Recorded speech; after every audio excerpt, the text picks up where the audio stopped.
Evet, 20 aya aşkındır Filistin'de bir soykırım var.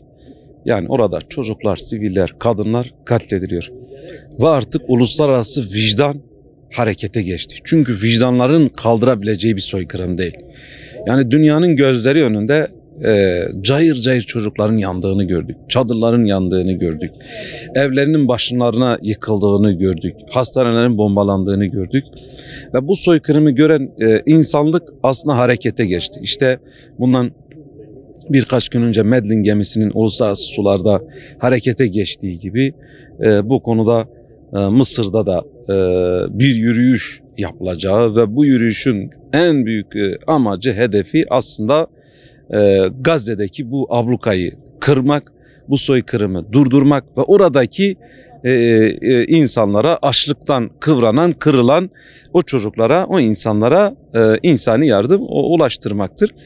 Bu yönüyle eğer bir yerde insanlar açlıkla kıvranıyorsa ve çocuklar açlıktan dolayı ölüyorlarsa aslında oraya insani yardım ulaştırmak tüm insanların asıl sorumluluğudur. Yani bu insani bir sorumluluktur. Bu yönüyle yani özellikle Gazze'ye insani yardım filoları yola çıkmalı.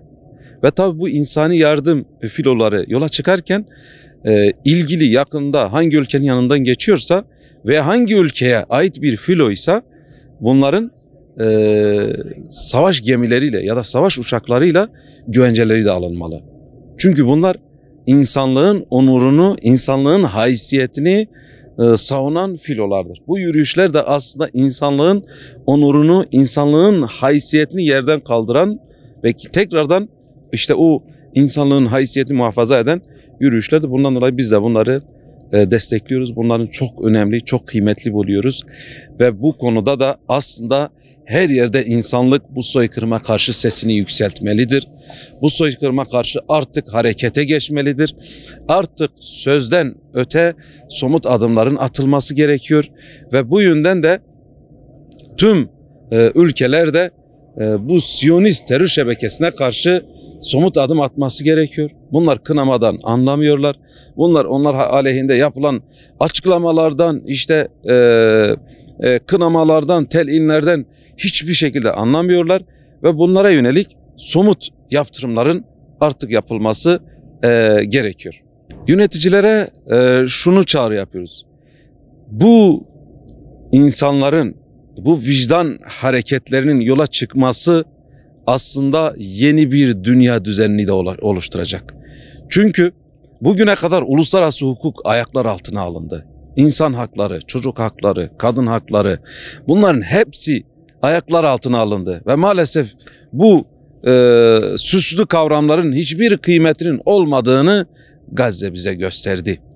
Filistin'in haklı ve meşru davası için mücadele eden o insanlar aslında bu yöneticilerin de maskesini düşürdü. Ve insanlar artık umudunu bunlardan kesti. Ve bu vicdan hareketi aslında bundan dolayı başladı.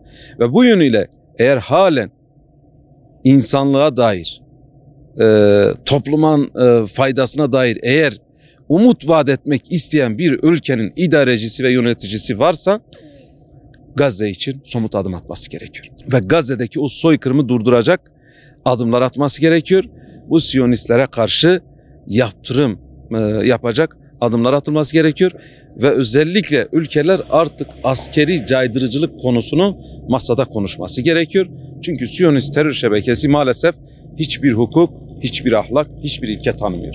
Yani bu yürüyüş yapanların aslında insani bir yürüyüş yapıyorlar. Bu yürüyüş yapanların elinde bir silah yok, elinde bir sopa yok.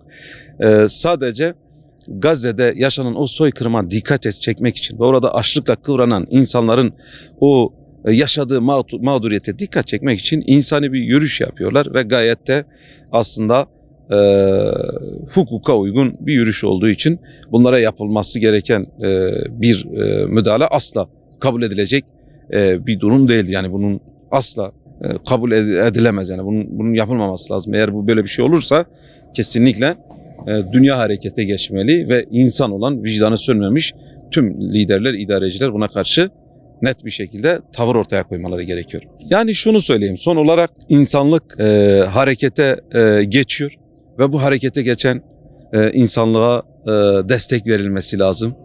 Artık bu Arapların, Müslümanların, Filistinlilerin üzerinde bir davadır. Bu insanlığın davasıdır. Bu konuda şu dine, bu dine, bu ırka, bu etnik gruba mensup olmaktan öte insan olan herkes bu yürüyüşü yapanlara destek vermesi gerekiyor ve bu ablukanın kırılması için hepimizin hep birlikte el ele verip sesimizi yükseltmemiz gerekiyor.